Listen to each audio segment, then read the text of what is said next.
Welcome to a special edition to Crypto Talk by Crypto Watch. Hey, we're back, 2019. I know it's been a long time, but we didn't forget. We're still around.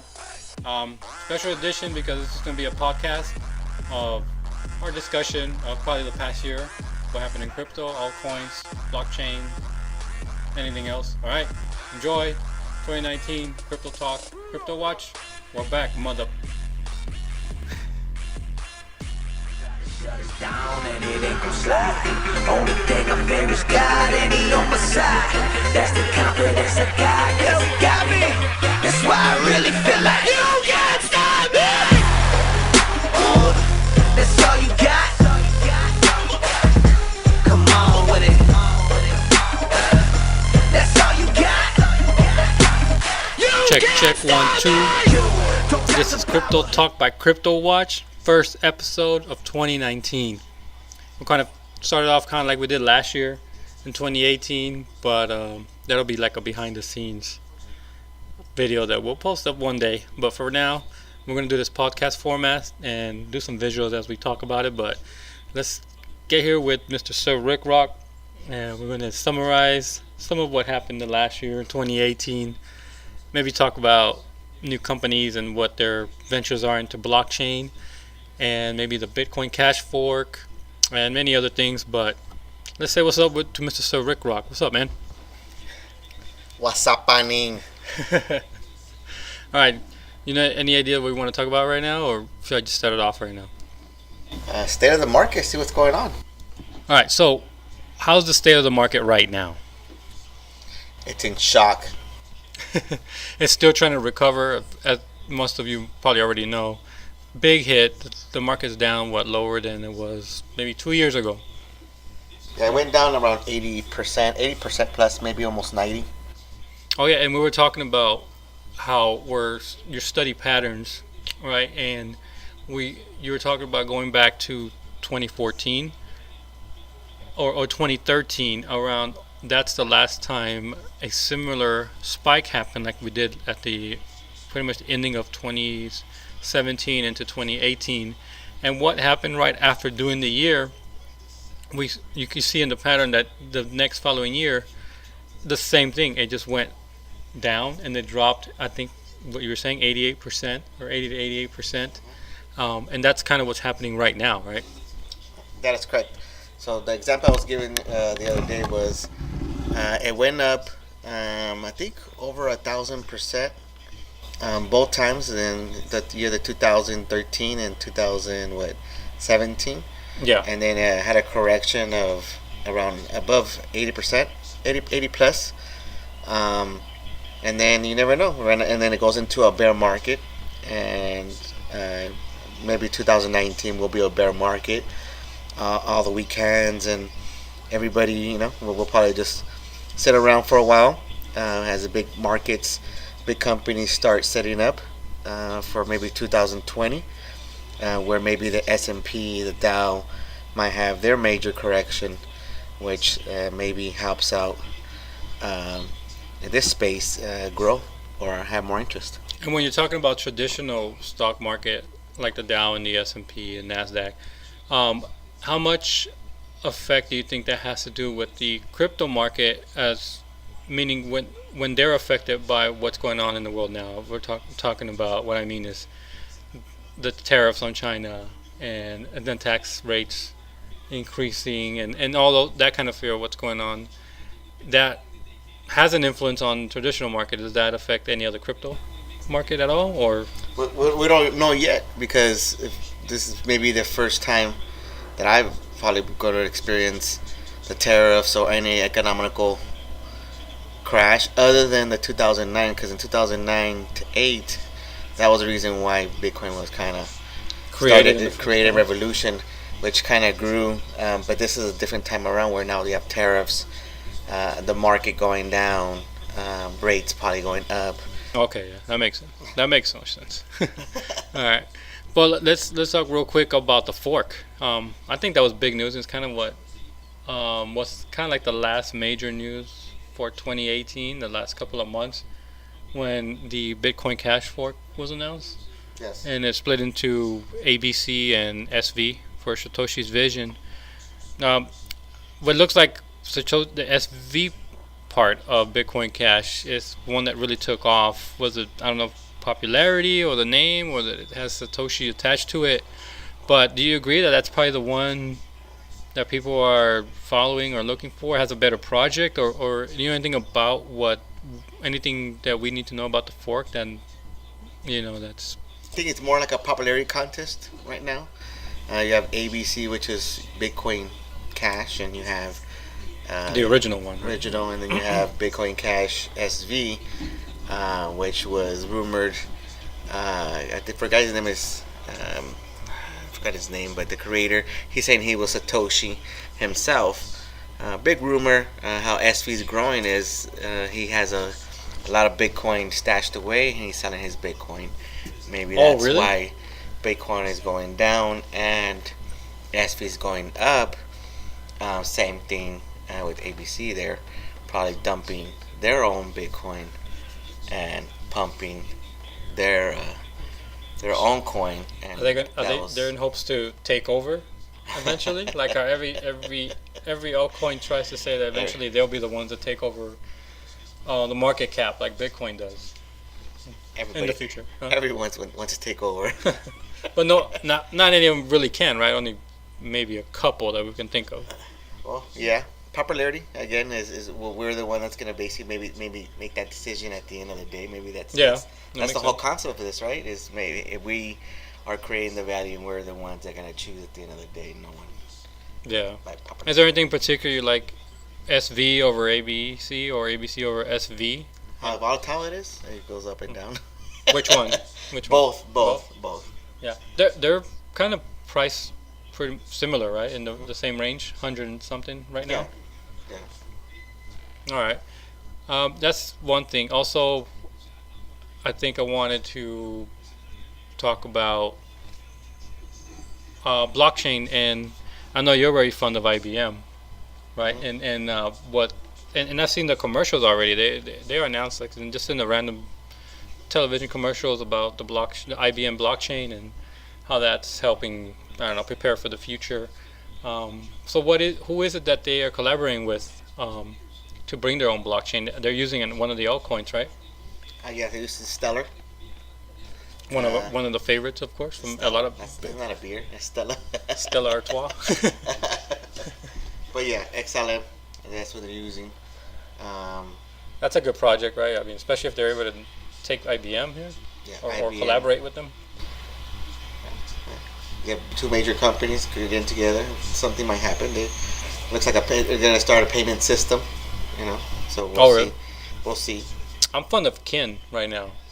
Like I've been using that Kin app to earn Kin. I mean, it's fun. I mean, it's very social media oriented. I don't know how to explain it, but it also has like they really have a whole environment. Like the Kin ecosystem, which it has a whole bunch of apps that have to go anything from just expressing your feelings type of media to watching video. Like they have one called Rave, I think, and it just connects you to YouTube, Netflix, Vimeo, Google Drive, and just watch multimedia, anything on there. And then they also have like activity apps, and you could track like exercising, or if you're like a hiker or a mountain climber, things like that, and all that earns you Kin. And you can right now live on Kinit redeem Kin for cash dollars for gift cards. Like for example, every 500 Kin that you earn, it's like $5, like a $5 card to, and they have a whole bunch of selection. You could do Airbnb, maybe but tickets to the movies, a gift card for that. Sometimes they have Uber gift card, and I think they're just adding to it. Sometimes I've seen Amazon, even though I think it's not available right now. Let's see, there's another one. So your experience using it, is it like Spotify, Google Play Store, Xbox Store, all those you can redeem there. I haven't had to. Actually, I'm hodling my Kin right now from within the app. Has nothing to do with the Kin in the exchanges, which is interesting too, because I've also heard it in another past podcast, and they've alluded to that I'm not the only one that sees the difference, because we see it. You can go on Kin on an exchange, and it's I don't know, a 1,000th of a penny. But in the Kin app or Kinnet app, it's worth to the penny. So 500 Kin equals $5, just like 500 pennies. So I don't know how that works, but it works for me because you have true dollar value for that. And this is a Kin app. You can actually, it's only available for Android right now, but you can do it right now and automatically just start earning Kin, answering surveys, opinions, things like that. And you could tell it's constantly developing. I don't think, and supposedly there's plans in the future to adapt the Kin that you earn to exchanges. So I don't know how that's going to work. I don't know if that'll bring up the value of Kin or lower it, but I'll tell you right now, I got around 3,000 Kin, and I'm just hodling it. I guess I could eventually exchange it for something, but when I do, I'll let everybody know. I'll let you guys know. So your experience using the ecosystem, is it like a digital mall? Is it like a job? Yeah, I guess if you go spend it, it is like a digital. It's more like a digital mall. When you go in the ecosystem, it just lays out categories of different apps that you can use, and whatever they're there for, you can earn Kin in that fashion. Or like there's one that's like more like a social media type of app, kind of like Facebook Messenger or Snapchat, where you can send Kin to friends for whatever reason. I don't know if it's to borrow or they need it or you earn. I don't know if you remember that one episode we did where we're talking about that eventually they want, or maybe I just read it and we never did the show, but there's wanted to use altcoins, or these are utility coins, right? Because at first they don't really have much value, but where if, let's say, celebrities are on it, kind of like if you follow a celebrity on YouTube or something and they post something and you're liking it and you're replying, if they can actually give out Kin or whatever altcoin or whatever token that they're allowed to give to their fans, like in the whatever, how much amount, and then you earn it that way, and then you can use it within that application for whatever it is that you're going to redeem it for. Like a jersey or a shirt. Yeah, probably. Yeah, that makes sense. That maybe you can use it towards what that celebrity sells, or just what's available in that digital mall type of format. They compare that to something similar to like Fortnite, which has V-Bucks, and like V-Bucks you could purchase skins, weapons. Not weapons. There's just different accessories on Fortnite, which is, you're not redeeming any type of cash. You're basically purchasing stuff, but without even using any type of fiat. You're using a digital currency, which is called Vcash. And it stays within that environment, which stars in that, it stays in that ecosystem. So compare that to Kin's ecosystem, which is not. You're redeeming your money, but you're staying in the ecosystem and continue to purchase something without even using a bank account or an ATM or cool. Anything like that.